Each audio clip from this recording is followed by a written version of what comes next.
प्यारे दोस्तों, आज की कहानी है घूंघट, पर्दा या परहेज। तो वीडियो को अगर अभी तक सब्सक्राइब नहीं किया, चैनल को सब्सक्राइब नहीं किया तो प्लीज़ कर लीजिए। अरे रानी, ओ रानी, सो रही हो क्या अभी तक? रानी की जेठानी जोर जोर से चिल्ला रही थी घर के आंगन में खड़े होकर। रानी यानी मैं भागती हुई अपने कमरे से निकली और बोली, दीदी आ गई मैं। जेठानी बोली, रानी तुम्हारा नाम रानी है, तुम रानी नहीं हो। मैंने तुम्हें रात में ही समझाया था कि सुबह को जल्दी उठ जाना, तुम्हारी मुंह दिखाई की रस्म है। मैंने बोला कि दीदी रात को नींद ही नहीं आई, जगह नहीं है, और मन में थोड़ा सा डर था कि सुबह आँख खुलेगी या नहीं खुली तो। रजनी दीदी हंसती हुई बोली, रानी मेरी प्यारी देवरानी, जल्दी से घूंघट कर लो, अगर माँ जी आ गई तो हंगामा हो जाएगा।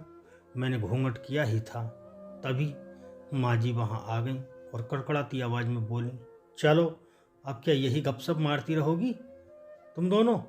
हमने चलना शुरू ही किया था, तभी माँ जी ने रजनी दीदी के कंधे पर हाथ रखा और बोली, पता है ना कैसे चलना और कहाँ चलना है? माँ जी ने बोला कि जब भी कोई बड़ा तुम्हारे सामने खड़ा हो तो हमेशा घूंघट में रहना, और कम से कम अपने बड़ों के सामने आना, और बिना घूंघट के तो कभी नहीं।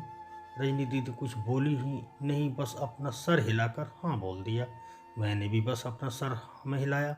माँ जी के जाने के बाद मैंने पूछा, रजनी दीदी आप तो स्कॉलर हो और इन सब चीज़ों को कैसे निभाते हो? रजनी दीदी मुस्कुराई और बोली कि मैं थारे जेठ से बहुत प्यार करती हूँ, इसलिए।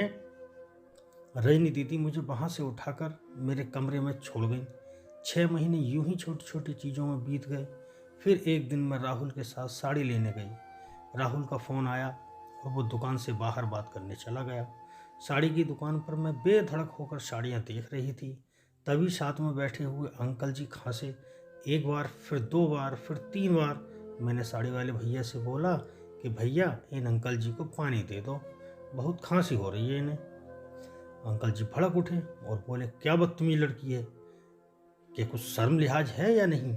इसे दुकान पर हंगामा देख राहुल बाहर से भागकर अंदर आया, और अंदर आते ही अंकल जी के पैर छूकर बोले, मामा जी आप यहाँ? मैं घबरा के दुकान से बाहर निकल आई, एक लंबा घूंघट करके गाड़ी में बैठ गई। राहुल बाहर आया और गाड़ी में बैठकर गाड़ी बहुत तेज चलाने लगा। मैंने धीमी आवाज़ में बोला, गाड़ी बहुत तेज चला रहे हो, कहीं एक्सीडेंट ना हो जाए। हम घर पहुंचे ही थे, तभी माँ जी जोर जोर से चिल्लाते हुए बाहर आई, देखो आ गई ये रानी साहिबा, खानदान की इज्जत मिट्टी में मिलाकर।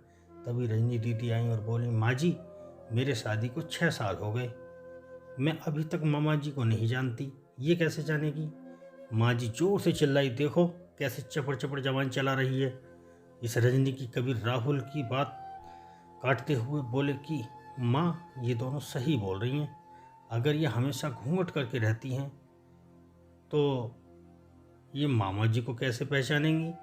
और माँ आज मामा जी के फ़ोन पर तुमने पूरे घर की शांति को भंग कर दिया।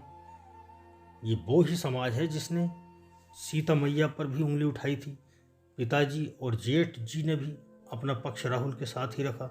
माँ जी थोड़ी देर सोचने के बाद वापस रजनी दीदी और मेरे पास आईं और बोली कि तुम दोनों को अपनी मर्यादा पता है, मुझे उम्मीद है कि तुम कभी भी मेरा सिर शर्म से नीचे नहीं झुकने दोगी।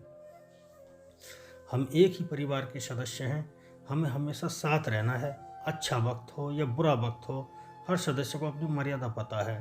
माँ जी ने मुझे और रजनी दीदी को गले लगा लिया। तो प्यारे दोस्तों, अगर ये हिंदी स्टोरी सास बहू की कहानी अगर आपको अच्छी लगी है तो प्लीज़ वीडियो को सब्सक्राइब करें, अभी सब्सक्राइब करें, नीचे जो लाल वाला बटन है उसको ज़रूर दबाएं ऐसी ही कहानियाँ देखने के लिए।